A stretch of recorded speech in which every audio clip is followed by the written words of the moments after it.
So the Eagles held day 2 of OTAs today, and we received some huge insights on underlying questions that we had going into OTAs. We'll talk about leads on positional battles, certain players taking strides forward this season, one guy who could be on the move this summer, and we even got to hear from new OC Kevin Patullo for the first time as he discusses his similarities and differences to Nick Sirianni and Kellen more. We will break it all down right here on A to Z Philly, but welcome on in. I'm RB. We cover the birds every single day. And we started off with the new addition at the Eagles practice bubble. Look at that bad boy, man. 2017 now mirrored by 2024. Just a very nice reminder of what this team was able to accomplish. Very special, but hey, now it's time to turn the page and move forward. Excellent turnout today for the Eagles voluntary OTAs. Like we mentioned yesterday, the vets don't have to show up, but it shows a lot of professionalism, a lot of team chemistry, and just team camaraderie, and shows a lot of support for some of these younger guys that the vets are willing to show up. Some of the players who were not there today were Devontae Smith, Lane Johnson, Landon Dickerson, Bryce Huff, Reed Blankenship, Ben Van Sumer, and Avery Williams. Cam Jurgens, Nakobe Dean, and Jahad Campbell were not participating, but they were present. So overall, great turnout for the Philadelphia Eagles, and we'll get into all of it, but I want to start off with the most important piece, and that is Kevin Patullo. Now, he had about a 10-15 minute interview. I listened to the entire thing, and one thing stood out to me about Kevin Patullo. He seems very calm, cool, and collected. He seems like a guy who's not going to go on a frenzy, and he's not going to just, panic and lose his mind in certain situations. Now, again, very early, what can you really take away from these interviews? And, OTAs, not a lot. But I just liked his sense of composure. And even when they faced him with hard questions today, he was willing to answer them. He seemed very respectable. And he also seems like a guy who says, hey, even though I've been here with Nick, I've been his right-hand man, I'm not just going to do everything he wants me to do. I have my own philosophy, right? We're not the same guy. And I think that that's very important for the Eagles offense heading into the season. But here's what Kevin Patullo said could be different with the offense this season. Well, as far as different, we go through the process at the end of each year of examining what we do well, what we need to improve upon, and then really any trends or anything we see that we can add to it. So I think really when you say different, I think it's going to be like what do our players do best, like it's been. And then from there, we just expand upon it. Hey, we're really good at this.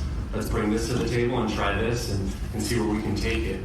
And I think really when you look at just our staff as a whole, we've added some new coaches, so they bring some other layers to it too, and then the knowledge of what they have from their background. So I think as we go forward, as we build this thing together as a staff, you'll see some new wrinkles here and there, but more so it's just kind of building on what our players do best. Probably my favorite answer of the entire press conference. He says, look, our whole offense is back. We're not going to try to get too creative. We're not going to try all these different things like we did back in 2023. We have the guys here. We know what won the Super Bowl. We're just going to expand on what already works. We know what our guys do best. We know what their bread and butter is. We're going to try a few things here and there, a few wrinkles, but overall, just expanding on what we already know is best. And for a first-time play caller, very mature answer. Hopefully they stick to whatever their identity is, which we know it should be, right? Like stick to the run. Let Saquon do his thing. So give me your thoughts on Kevin Patullo down below if you listen to the presser. But another thing he said that was very important is that he and Nick Sirianni see a lot of fundamental things the same way, but their brains work differently. He says they have great convos and challenge each other to grow as coaches. Now, again, you can't have another Brian Johnson situation, right? You can't let Nick put too much of his input into the middle of the table. Kevin Patullo has to stick up. He has to stick to his guns. And also, be able to communicate with Nick and some of the other coaches. So I like the fact that Patullo is not just going to be a Nick Sirianni puppet. I hope it plays out that way, but this is what you need, right? A guy who's been here in the building, but is willing to stick to his own philosophy. Sticking on the offensive side of the ball, one of the big questions we had was who would be the starting right guard going into this next phase of the offseason. And I think we all expected it to be Tyler Steen, but he was out there today with the first team offensive line. So as of right now, it seems like he has the edge over Quinyon Green. Everything we talk about today, though, there's still a lot of time to go, so keep that in mind. But as of right now, it feels like they're confident with Tyler Steen. Now, flipping over to the defensive side of the ball, we had a lot of questions that we discussed yesterday. Here was the starting defense for 7-on-7 drills today. Quinyon, Cooper at the nickel, And Adoree Jackson was actually the corner too. We'll talk about him more in just a few moments. Zach Bond, Jeremiah Trotter Jr., and then Sidney Brown starting at one of the safety spots. Reed Blankenship, like we said, was not present. And also Andrew Mukuba getting first-team reps. Now, that'll be interesting to see later down the line when Reed is back. Who do the Eagles favor first, Sidney Brown or Drew Mukuba? So we'll talk about that, but I do want to expand a little bit. Here's a video of Andrew Mukuba at OTAs today. Looks to be in shape, a little bit undersized like we know, but fierce, man. He's a fighter. He's very intense with his movements, and he just seems very explosive, and these were all the things that they said leading into the draft. So hopefully he can step up and be the guy. But ladies and gentlemen, Andrew Mukuba getting first-team reps is huge, and ESP points that out here on Twitter. Again, just OTAs, but I mean, if Howie Roseman did it again, if he brought in a guy, and we talked about yesterday, we think he could be really good. A lot of people around the league seem to think the same way, but the fact he was willing to trade C.J. Gardner-Johnson tells you he's confident in his drafting abilities. And if Vic Fangio can prepare Andrew Mukuba to be ready on day one, I mean, how is this defense going to have any holes? How is this team going to have any holes? They seem to really be setting themselves up well. And if Andrew Mukuba is good to go day one and he's a solid to above average player, Howie Roseman deserves a damn trophy for the way that he's prepared this team for long-term success. Staying in the secondary, our other big question was the cornerback spot. And as we just talked about, Adoree Jackson was the first guy out there. Kelee Ringo was leading the Eagles DB huddle today, which was nice. And ESP says that his size really stands out as well. So if we look at Kelee Ringo here, he's number 7 this year. Look at him, man. He is huge. He is tall, man. So, you know, pros and cons to everything, but Kelee Ringo surely has some good NFL size. You know, hopefully he can stay with some of these speedy receivers. ESP says Adoree Jackson ahead of Kelee Ringo is at least a sign there's going to be a true competition. Now, again, maybe they're just favoring the vet here, but I really do think this could end up being the best camp battle as we get into July. So something to keep our eyes on.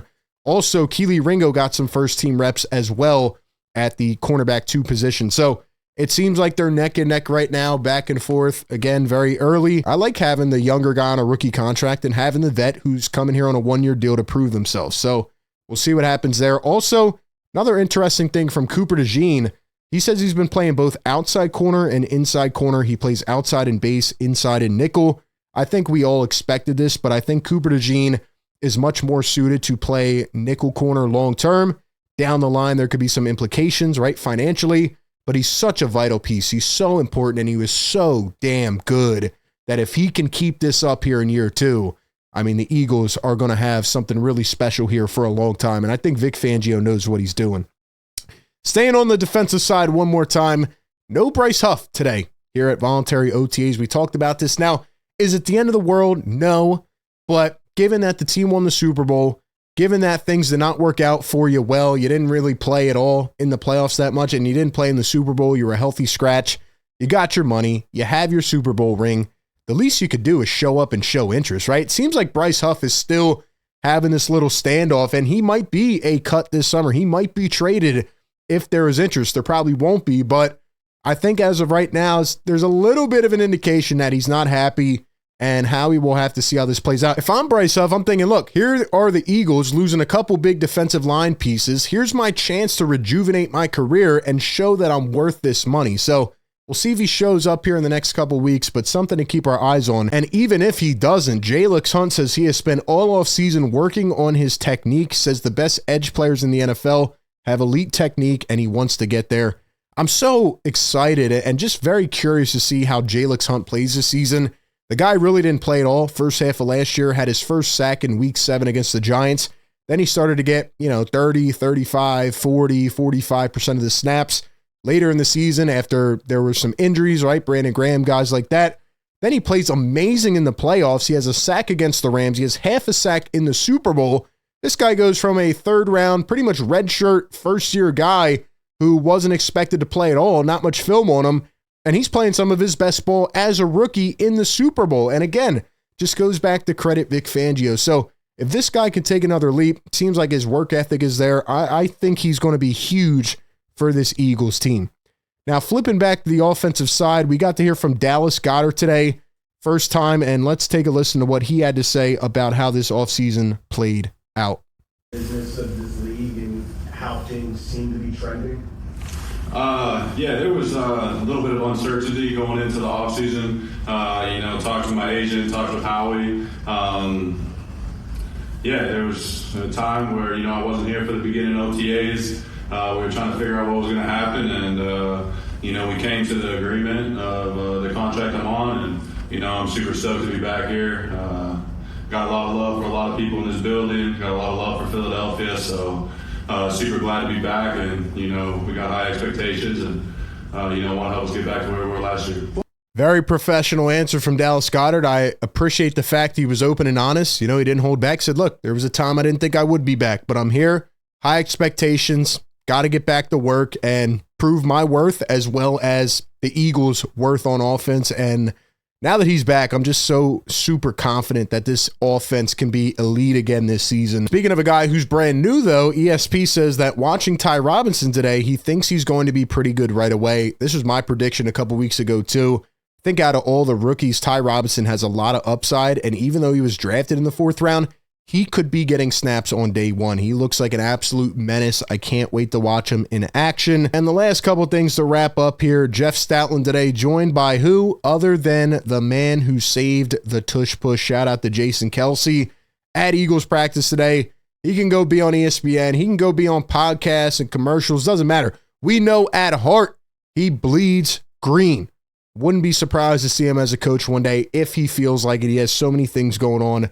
But shout out to Jason Kelce. We appreciate you. Lastly, Jalen Hurts had a perfect 8-for-8 start today in OTAs. Jalen Hurts also finished the day playing pretty well here again. They're not going up against a real defense, but solid day. 20 for 21, says ESP, grade B+. Just getting back in the groove and getting back in the swing of things a little bit, but Jalen Hurts coming out, not satisfied, ready to go for back-to-back Super Bowl championships. You got to love this guy. He continues to put in the work. He continues to get better.